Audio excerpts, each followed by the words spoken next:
It is Tuesday, January 11th. Carol Letzen and I, Edie Heineman, are here with Louise Amyot to talk about Louise's experience with Greening Greenfield. Good morning, Louise. Good morning, Edie. Let's start with you telling us what brought you to Greening Greenfield and when, if you can remember.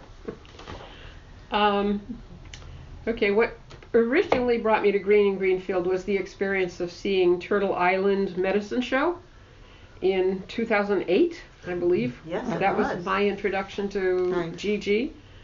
Oh, it was then not called, but whatever. It made a huge impression on me because I was increasingly aware of environmental concerns and really was very impressed by that program, and followed up with occasional, or I don't know how many, but I followed up with other activities by the group and films, and I eventually decided that this was a group that I could work with. I was looking for a cause and looking for a way to do something about the environment and learn more about the environment, and Greening Greenfield just was the right place at the right time. So I think I joined, I believe it was around 2009 that I joined. And since then, it's been a wonderful ride. The group has accomplished a great deal. I've been reviewing the history in anticipation of this interview, and I remember participating in the 10% challenge, which was an exciting event or undertaking by Greening Greenfield. And within a year or so, the group succeeded in getting at least 10% of the population of Greenfield to commit to lowering their energy footprint or consumption by at least 10%, which was pretty phenomenal. May I interrupt a moment and ask you if there was any particular piece of that campaign that you found yourself getting involved in the most?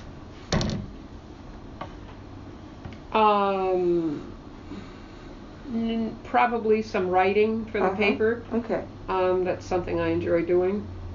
In that particular campaign, I don't remember doing a whole lot. I know we had signs. We put up signs all over town, and a lot in the recorder, a lot of letters and my turns and things in the recorder. We had a lot of educational pieces going on too. Did you participate in any of the neighborhood meetings to recruit neighbors? Yes. I'm quite certain that we had a neighborhood meeting at our house. That goes back a ways. I had forgotten that, but yeah, pretty sure we did. I can imagine you doing that as the kind of hostess that you are. So I could see, I'll do a meeting. Louise is there with her baked goods and her lovely china. In the days. In the day. Back in the day. Anyway, we managed to recruit some 900 households here in town to agree to participate. And that was sort of the beginning, I think, of what led to Greenfield becoming the first green community in the state, with Mayor Forgy grabbed our hands, if you will, and the group went together. That was really exciting. I'm going to jump ahead to 2013 or 14 when I took over the film committee. Looking at my notes, that seems to be the season that I was started with that, taking action in that. And the people that worked with me through most of it were you, Edie, and Pat Hines from Trap Rock, Brandy Sieber, who it turns out that Brandy I had forgotten that, but apparently she had come to GG meetings and thought of herself as a member. It's funny that I didn't remember nobody seems to have remembered that, but she reminded me. Anyway, it was a fortuitous finding because she was an important part of our group. Peter Letson participated at first. Diana Roberts, Joanna Whitney, Susan Perez, and for a short time there was somebody by the name of, I think her name was Cheryl or Cherry Sweet. Mm-hmm. She was from Trap Rock, and she came in place of Pat when Pat felt her responsibilities were taking up too much of her time at Trap Rock, and she dropped out. Thank you. In that first year we showed Queen of the Sun, which was about bees, genetic roulette, flow, tapped, liquid assets, all about water, the concerns that we had about water at the time. In that interim, I worked with Nancy on the Sustainable Greenfield Implementation Committee. Yes. I sat on that committee for a while, taking notes and minutes. In 2014-15, the films we showed were Bagot, Open Sesame, which is the story of seeds, the ethics of fracking, and Gold Fever. We've shown many films that were fascinating. I can finish up with some more on the others. One of the best things about this film series, or one of the great things, was that we had excellent moderators. We had Bud Eisenberg for, I forget which film it was, but Buzz was speaking on the subject of, here it is, Harvest of Empire. And the subtitle of that was The Untold Story of Latinos in America. And Buzz was very familiar with Guantanamo, having worked and to free many people that we had there. So he was a very effective speaker. We had Sharon Gensler from NOFA, Northeast Organic Farmers Association, for Inhabit.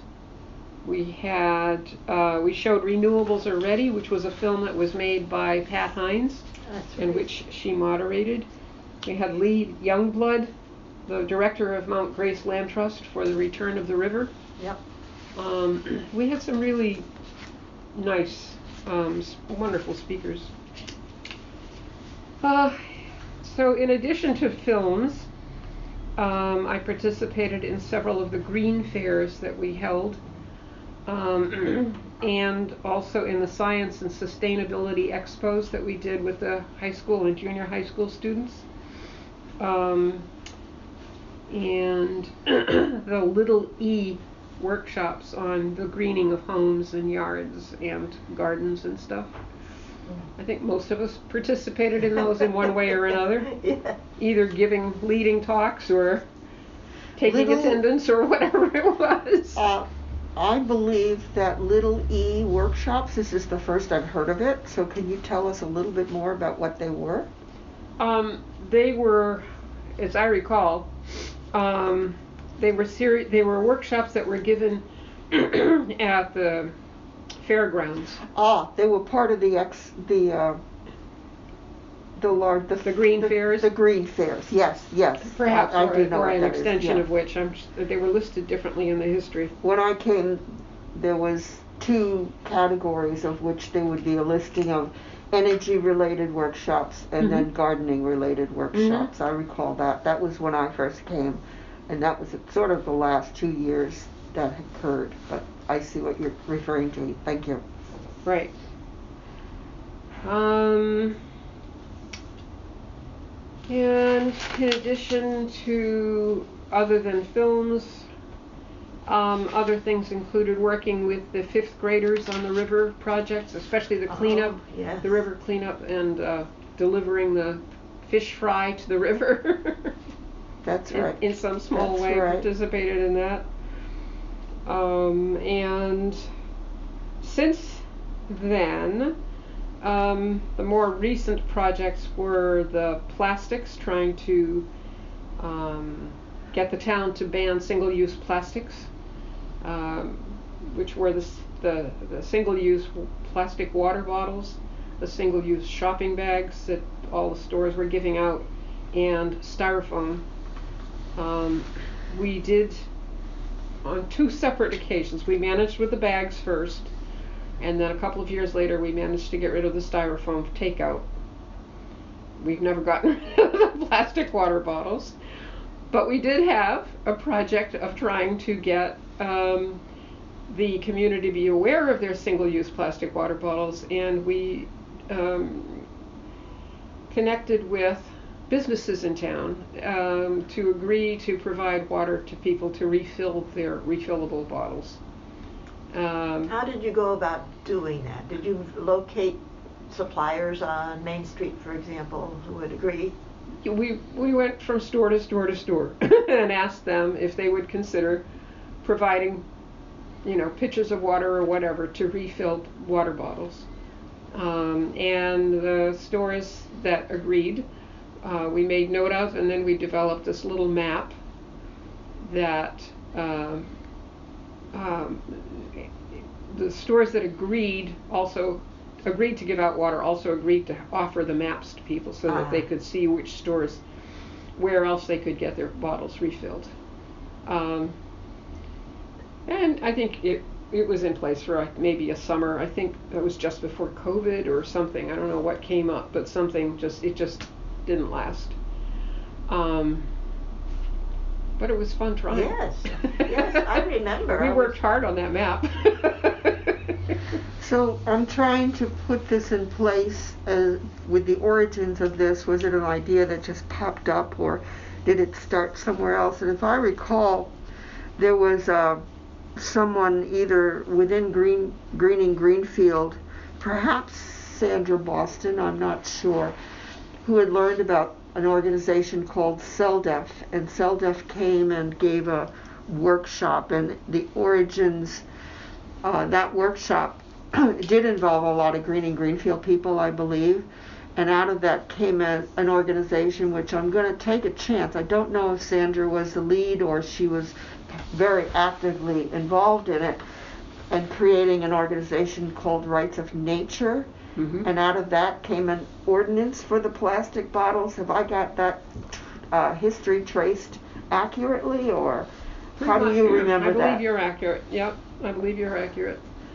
So the Rights of Nature was a separate organization, again, like many of these tentacles outside of Greening Greenfield, but the ordinance that was written by that group and rallied for and gathered over and over because there were problems in the numbers of et cetera, it finally went to the council, which led to the adoption of the single-use plastic bag ban. Mm-hmm. And styrofoam, I'm not sure whether that was actually voted in or out, but that was an extension of that to get businesses to stop using it.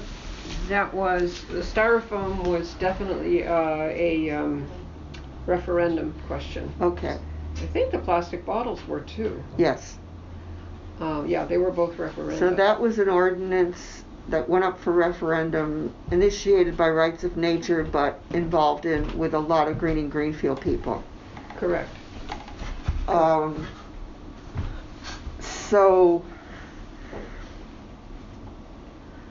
tell me more about after the referendum passed. So the water bottle initiative came out of that, where you went around to stores. Mm-hmm. And I guess the single-use plastic bags. What happened after that got passed by the council and stores had to stop using plastic bags? What actions did you and your group come up with?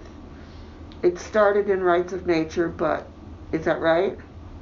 Yes. The reusable bags. Tell us about the reusable bag efforts. That was next on my agenda. A group of us many from Greening Greenfield, not all, because Greening Greenfield is interesting in that it consists of a group of loosely connected members who support each other, but who any one of whom may take on a project of her own, his or her own, and any other members who would like to support that effort are welcome to join in. But many of our efforts are sort of offshoots or not direct results of the entire group voting to let's do, although the 10% challenge wasn't a whole group thing, but a lot of these other things are like tangential, if you will, where a member or two initiate something and others do or do not support it, actively support it, but nevertheless do support the efforts in any way that they can. So as a result, that's how the rights of nature was sort of an offshoot, all of these things. So as a result of the fact that the city passed, it was by referendum that the plastic bag ban went into effect, and later the styrofoam takeout ban went into effect, both by referendum as I recall. But because the plastic water bottles did not pass, the ban on those did not pass, the effort went into, as I just described, the effort went into place about getting people to offer water to refill people's bottles. From the plastic bag ban coming into effect, one of the concerns of some of the counselors was that if we banned plastic bags, people would choose to use paper. We were trying to protect trees by discouraging people from using paper. So we asked that part of the ordinance that we asked to have passed called for a 5 cents fee for choosing to use a paper bag from the store. We really wanted a 10% fee because we didn't think 5% would be very effective, number one, and number two, paper bags do cost more for the stores to supply and take up a lot more storage space for the stores to keep, so that they can't buy in largest enough numbers to make the bags cheaper because of their storage limitations. So we were hoping to have at least a 10-cent fee. I wouldn't have minded a 25-cent fee myself, to really discourage people from choosing to use paper bags and instead remembering to bring their own bags. Yeah. But that was defeated, and so they wanted just a 5-cent bag. They didn't want to they were afraid it would impact most people who were low income. And so in order to address that, some of us formed a group called Friends of Reusable Bags, and in that group, Sandra Boston was an initial member of that. Emily Green, Edie Heineman, Peg Hall, and non-Greening Greenfield joined us. There was Chris Nelson and Mary Pensack and Lori Gordon. I don't think I've forgotten anybody. Anyway, and we were following, and I still do not remember, the example of a group that already existed in Northampton. They were using seed and grain bags that cannot be recycled because of the way they're constructed and the plastic they're made of, I guess, but which can be converted very nicely into reusable shopping bags. So we developed a group that would convert these seed bags into shopping bags. And did you go there and watch how they constructed their bags? Some of our members did. Not I. And they helped us get the machinery, the equipment that we needed to use grommets to make these bags with. So we learned from them and once we figured it out, we held several workshops, which were well received by the public. Once people start making a bag, they have fun with it and they really enjoy it. And so our workshops were fun and they were helpful. I think,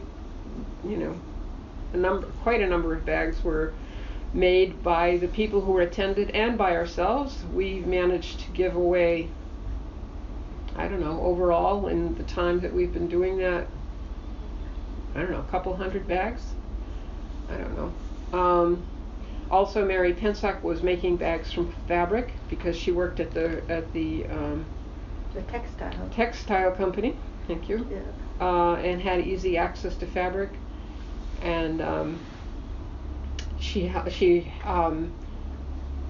we devised a schematic so that people who wanted to make bags at home could use this pattern, and people would go to her at the textile company for help, and she was wonderful about that. Let me see.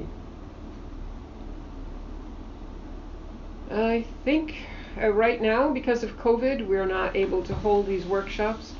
We've had a couple in my basement of just us, just the group. But COVID just never seems to let go, so we haven't done any public workshops, much as we'd like to. And we've been asked to participate at a couple of fairs. Somebody from the Heath Fair had approached us 2 years ago and asked if we would go set up there. And there's been a recent request. Lava wanted to do Saturday workshops. Lava, but seems to me there was another group. I don't remember right now. Anyway, right now all of that's on hold because of COVID. Mm-hmm. Mm-hmm. And as far as CELDEF, that was the Committee for the Environmental Legal Defense Fund. Mm-hmm. And I think you're right. I think it was Sandra Boston who got them to come here. We had, I believe initially, at some point we had, I think, close to 60 people, but maybe I'm exaggerating. People attending the trainings, the workshops that were done in the beginning by CELDEF for us.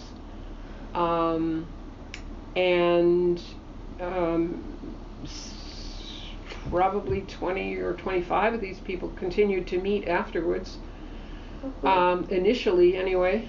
But it turned out that CELDEF told us that we could not use their methods in Massachusetts because it turns out something about us being a commonwealth or something, and there were certain laws that, so I never understood why, but CELDEF refused to work with us anymore. CELDEF has been very effective in a lot of places. They help people in New Hampshire, communities in New Hampshire, communities in Ohio, and other places to defend themselves, their water rights, especially water rights that I'm aware of. And in Ecuador, they helped then people of Ecuador write a constitution for the rights of nature. Interestingly, right now in Chile, although I did not read that CELDEF was involved, in Chile they are looking at rewriting their constitution, and the rights of nature are being strongly considered as part of that constitution. That's in Chile. Chile. Oh, good. Yeah. So we're living in interesting times. Yes. Large governments are taking on the mantle for nature as the climate shifts into further disasters. In Chile, they've just elected a young, I think he's 35 years old, new president, on the grounds that he wants to defend the environment. Mm-hmm. Mm-hmm. So it's encouraging. Yes. So that brings us up to date with your involvement with Greening Greenfield. Pretty much. I'm sure there were details left out. In that length of time, there are going to be. Yeah. So what do you think about what's happening now and the future of Greening Greenfield?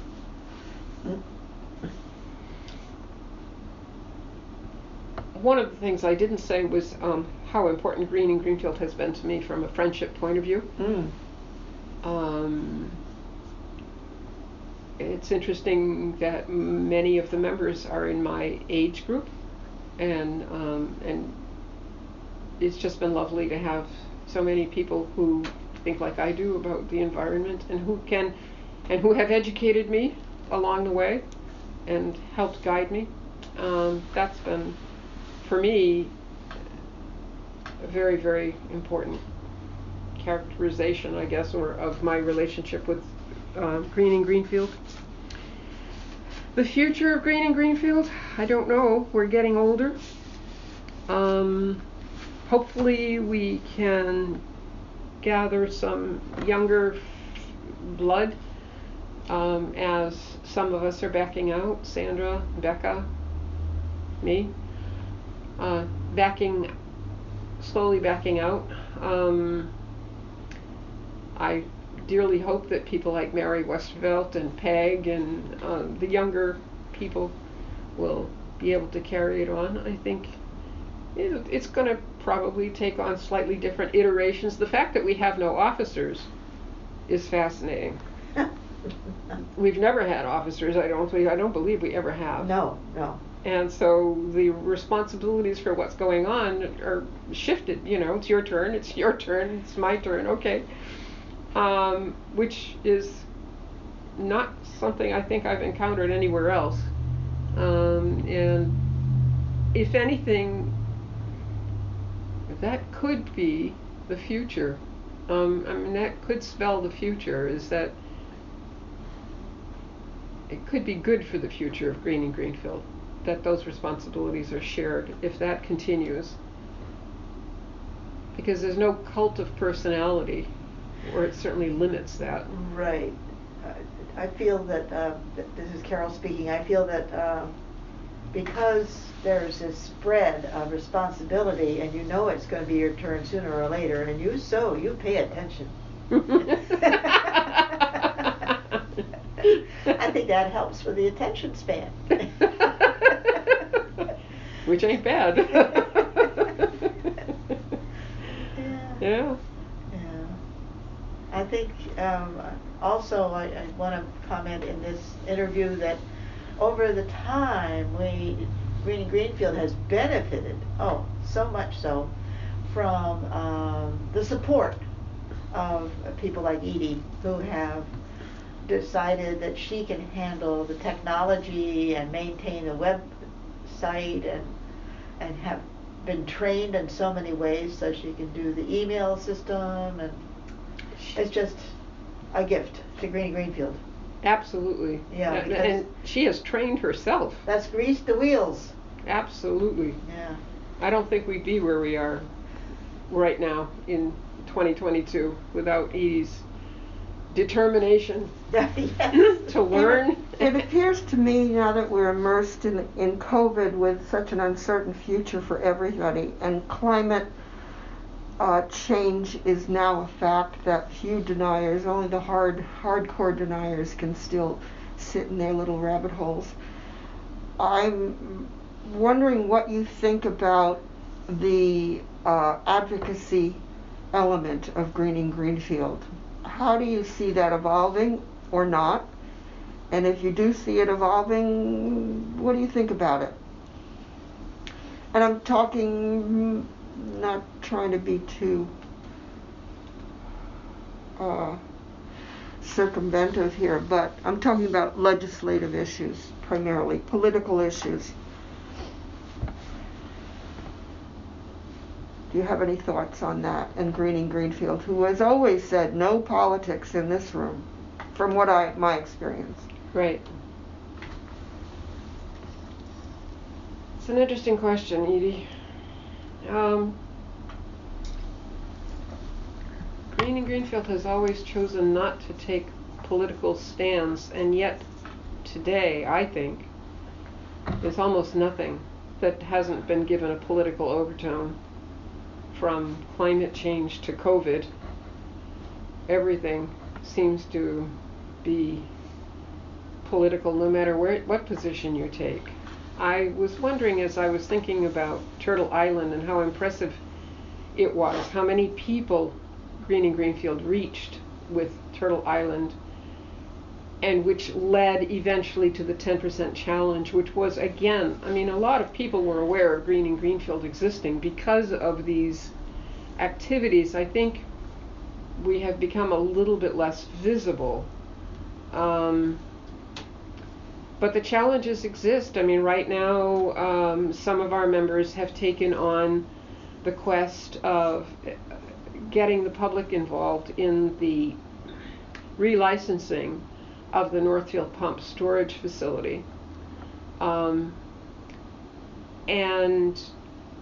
I don't know if that's really political or not. That certainly is an environmental issue. Political overtones, if you will, just because everything has. But I think the educational voice that Greening Greenfield has may be influential, may be helpful in getting people to be aware that they have a voice, they have a role in affecting that. And if that is so, then that is a mantle that we can continue to wear and we must, calling people to the attention, reminding people not to idle, reminding people to lower their thermostats. I think that Greening Greenfield has acquired a certain amount of respect and authority, if you will, when Greening Greenfield speaks on these issues. I think many people in town, not everyone, but many people in town are more apt to listen and to hear, and I think that we have a responsibility to do that. Does that answer your question? It does. I have in my mind something that I am currently struggling with, and it's the understanding in a very thorough way the differentiation between political and partisan, and how we as human beings set our values and argue for them. And partisanship seems to have gotten in the way of being able to look at an issue that involves all of us and how to deal with that issue without blinding ourselves to all sides of it. Mm-hmm. When you have partisanship, you're closing off a large part of the argument. And politics that's what politics was to me before. Now I see politics as the issue, and partisanship is how we approach the issue, whether we're open to it, mm-hmm. whether we take a certain side. It's an interesting point. And I've been, as a member of Greening Greenfield, and as I've mentioned before, as an interviewer, I feel as though I'm a participant observer, because I'm not totally distanced from the organization. But I do see that in Greening Greenfield we're approaching advocacy issues now for the first time, which before we said no politics, but now our understanding is growing in a way that we can split the concepts and realize that if we're talking about environment, we're talking about something that affects everyone, and we can have a voice in that rather than staying back and being neutral. So that's why I asked it. I think it's an issue that Greening Greenfield as an organization is working on, bringing a legitimate voice to the table without being partisan. And that's all I have to say on that. That's why I brought that up. I see it as something that the group is working on. So we're here, 21st century, 2022, no longer trying to convince people, but now trying to find our own grounding in a very confusing time. Greening Greenfield is where it should be, I guess. Do you have anything further to say about your role, your stance in Greening Greenfield, what you think of Greening Greenfield? How would you like to conclude this interview?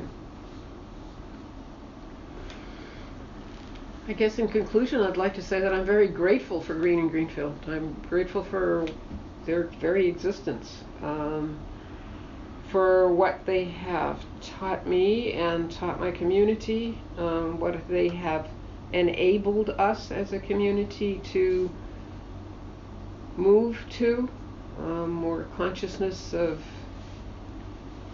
what we're doing, our choices that we're making.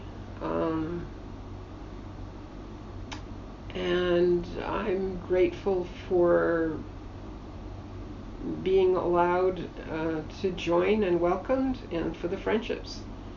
I think that probably says it all. Thank you, Louise. Carol, do you have anything to add or to ask before we close? I don't, except I do want to make an observation about this holding pattern that we're in. Yes, we seem to be in a holding pattern because of the COVID restrictions, but I am so amazed that there are projects at Greening Greenfield that are still going on in spite of it. Mm-hmm. So we might be at, we're not as public as we used to be, except through planning for our big events, you know, mm-hmm. Homelessness, etc. Mm-hmm. So I'm curious as to what's going to happen once the restrictions are done. Right. So I'm wondering what people are having bubbling up inside them. Yeah. Having new plans. I'm eager to hear. And it's kind of reaffirming the adaptability of Greening Greenfield. So I feel optimistic for the future. I want to thank you very much, Louise. I want to thank you. We're going to close this now. Thank you.